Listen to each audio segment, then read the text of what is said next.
is to be brought to you tonight and in the weeks to come, right in the comfort of your own home.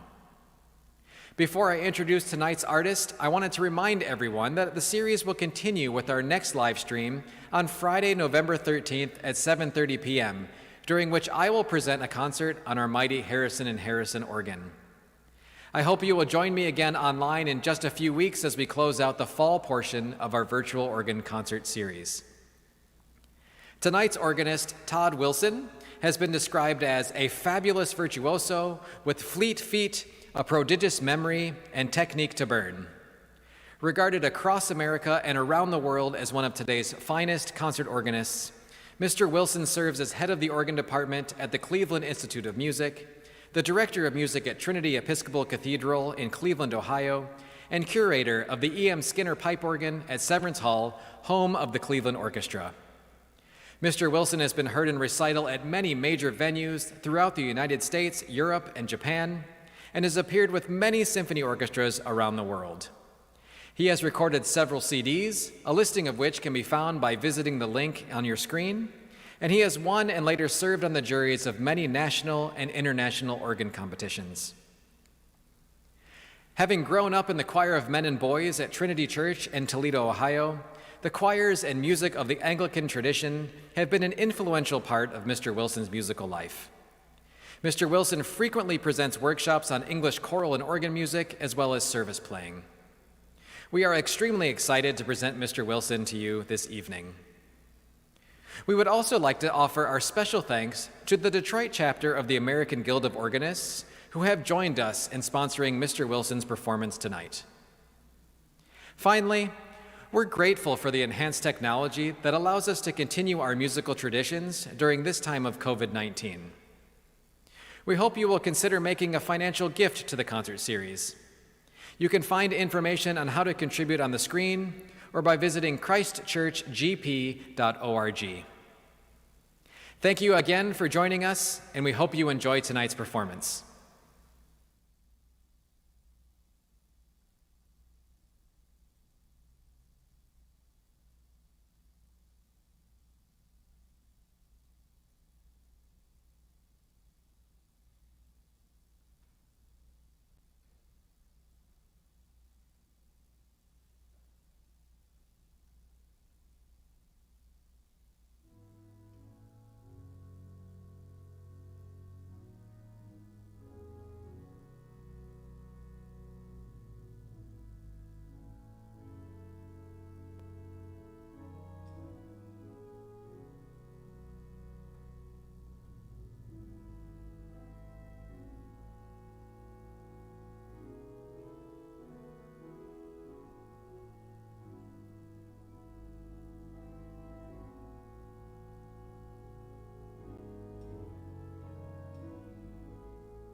It's a great pleasure to bring you greetings from the very beautiful space here at Christ Church in Grosse Pointe, Michigan.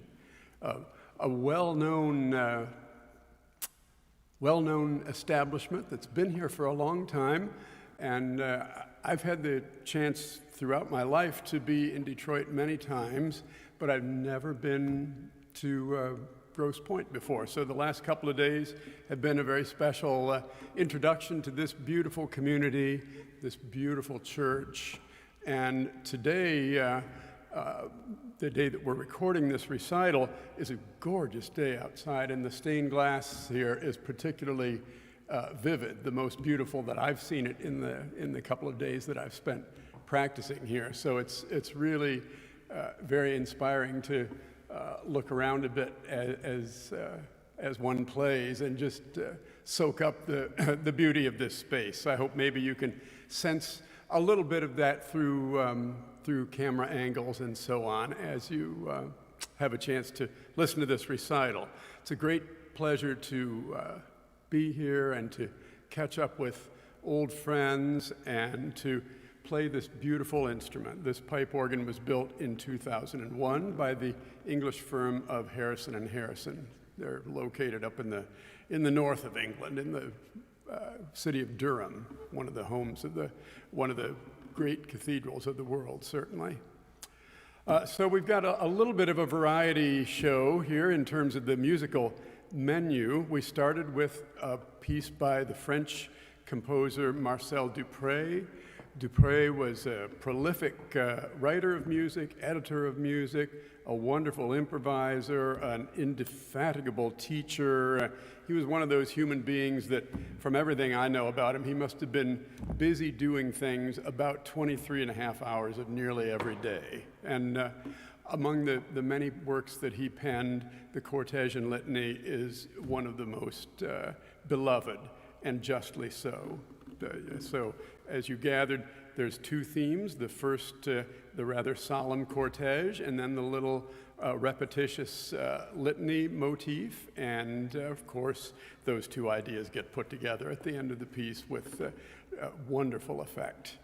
Dupre first wrote this piece as a little work for piano, and then he orchestrated it, and then he made a version for organ and orchestra, and then he finally made a version for organ solo. And then to take that evolution one step further, the American organist Linwood Farnham, working from Dupre's orchestral score, made his own arrangement for solo organ, and that's mostly what you heard just now. So it's a piece that has assumed many different idioms musically, but it's a great little piece of music, no matter how you slice it. So we go back in time and we go across the border from France to Germany now. 3 of the 6 Schubler chorales by Johann Sebastian Bach. These are works from the end of Bach's lifetime, from 1747. Bach died smack in the middle of the 18th century, 1750. So 3 years before he died, a publisher named Georg Schubler asked him to look through some of his works that he had written throughout his lifetime, select a few really tuneful movements and arrange them for the organ. And Bach accepted this little commission and sifted back through his, must have been a very large stack of cantatas that was on his shelf at that point in life, and selected 6 indeed beautifully, unforgettably tuneful movements and arranged them for the organ. So these are the last 3 of those 6. The first is from the Road to Emmaus story, "Abide with us, for it is towards evening, the day is far spent." And you always hear the chorale melody in long notes, very plainly spoken in all of these, all 6 Schubler chorales. So that was undoubtedly one of Bach's aims throughout this little set. And you'll hear the melody in the topmost part here.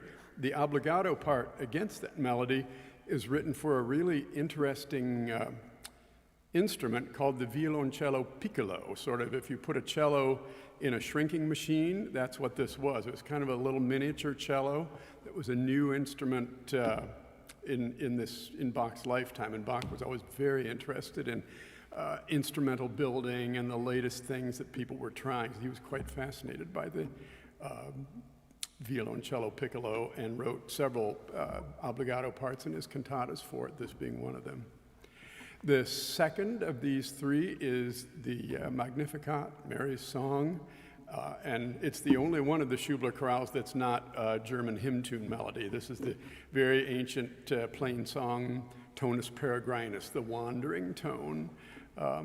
That's just two short phrases, and Bach closed them in the most beautiful sort of contemplative counterpoint. And you can imagine perhaps Mary just thinking about this amazing news and trying to digest it quietly for a few minutes on her own as you hear this lovely piece. And then the last of the six is an uplifting and very joyous setting of the well-known hymn tune, Praise to the Lord, the same tune that we still sing very frequently today. The melody in this case is played in the feet. So Bach sort of gives the melody to all different parts in the course of these six pieces. Sometimes it's in the right hand, sometimes in the left hand. This time it's in the feet.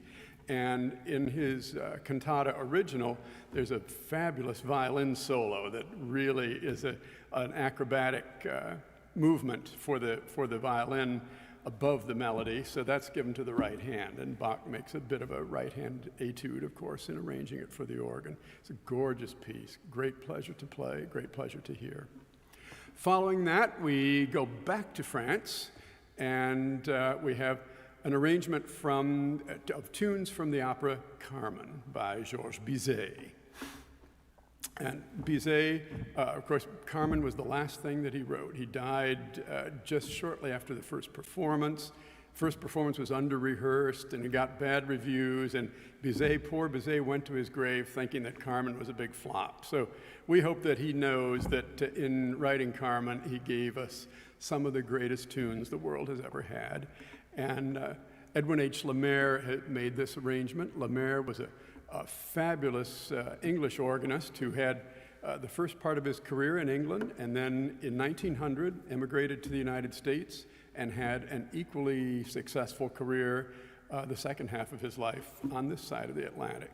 He was a fabulous arranger and arranged scads of popular songs, operatic potpourris like this one, orchestral overtures, all sorts of things, masterfully arranged, and certainly his arrangement of Carmen, you'll see exactly what I mean. It's very effective as organ music. And of course, in the 19th century, symphony orchestras weren't as common as they are now, so sometimes the pipe organ was the only venue for hearing symphonic music, and that was a big part of what Lemaire spent his life doing, and hence his many skillful arrangements. So it strikes me that perhaps the common link here is that these are both works from the end of a composer's life. The Schubler chorales at the end of Bach's life, Carmen at the end of Bizet's life. So make of that what you will.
You can see, I hope, from hearing that infectious arrangement, why Lemaire was such a well-known figure and such a highly regarded arranger, not only during his lifetime, but right up until the present day. These are arrangements that are amazingly idiomatic and effective and show off a different side of the musical capabilities of the pipe organ, that it can indeed present essentially vocal or instrumental music, orchestral music, with a very high degree of success. And the color range and the dynamic range of the pipe organ and its ability to sustain lines makes it sort of a ready vehicle for doing a wide array of music, including things like this. So it's kind of a fun, different type of thing to play for us organists, and I hope enjoyable to listen to on the other end as well.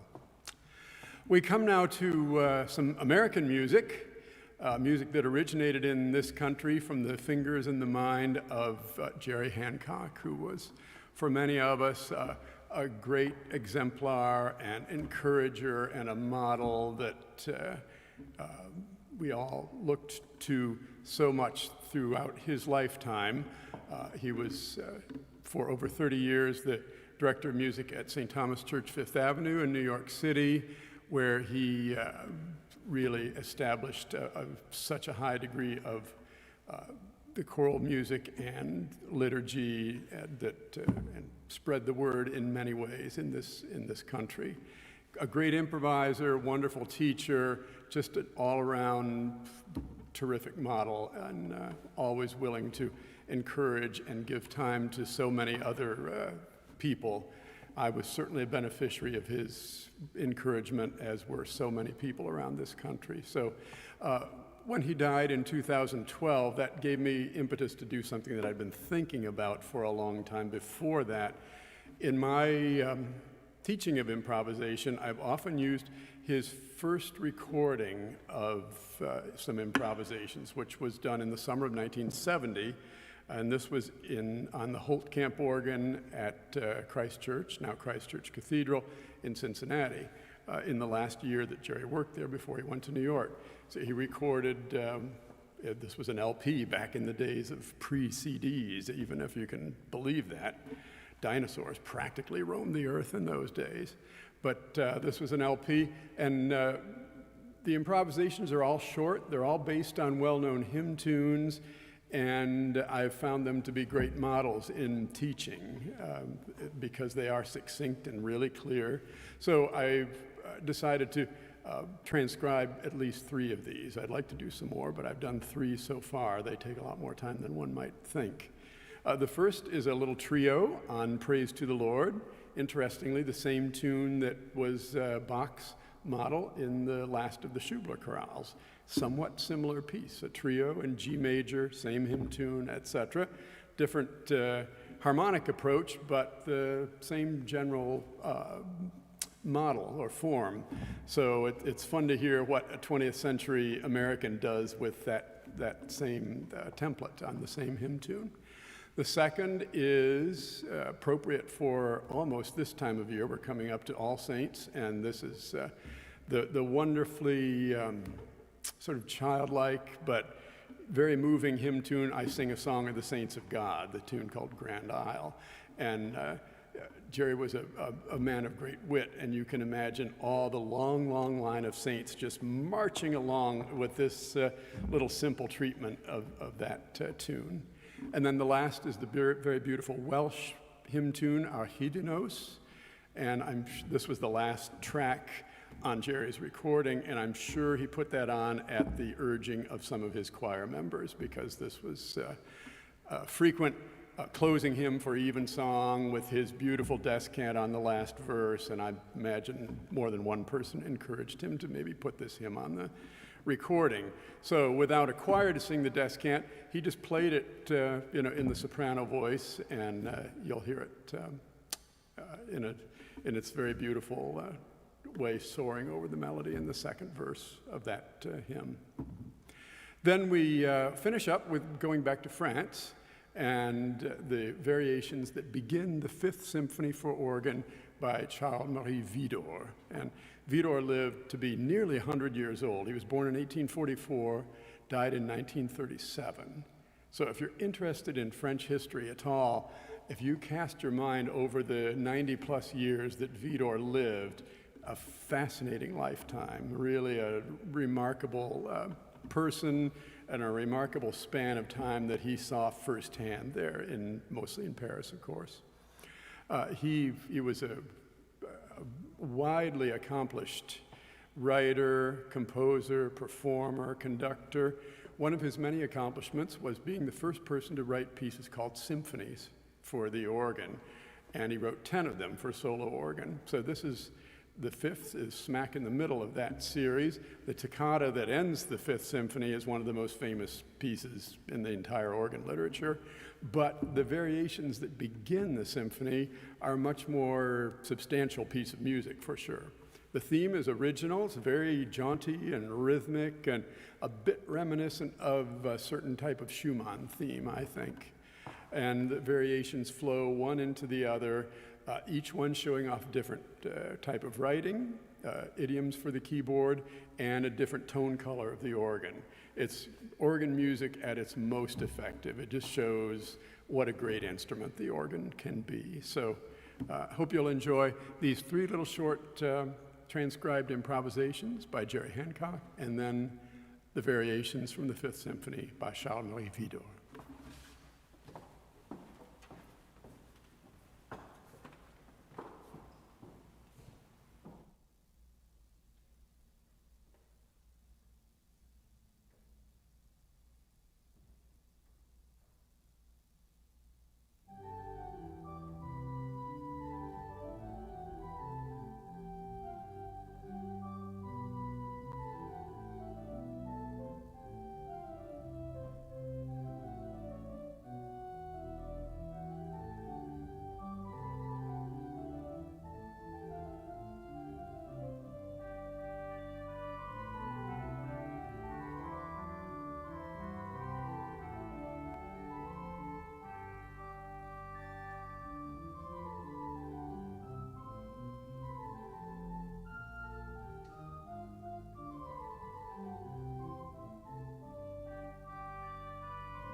Wonderful stuff. And I hope you can see exemplified what I mentioned as Vidor's ability to show off so many of the strongest points of the organ as an instrument. In music like that, it's kind of irresistible, and it just shows off one variation after another, so many of the wonderful aspects that make the pipe organ a really thrilling instrument to listen to and a very gratifying instrument to play.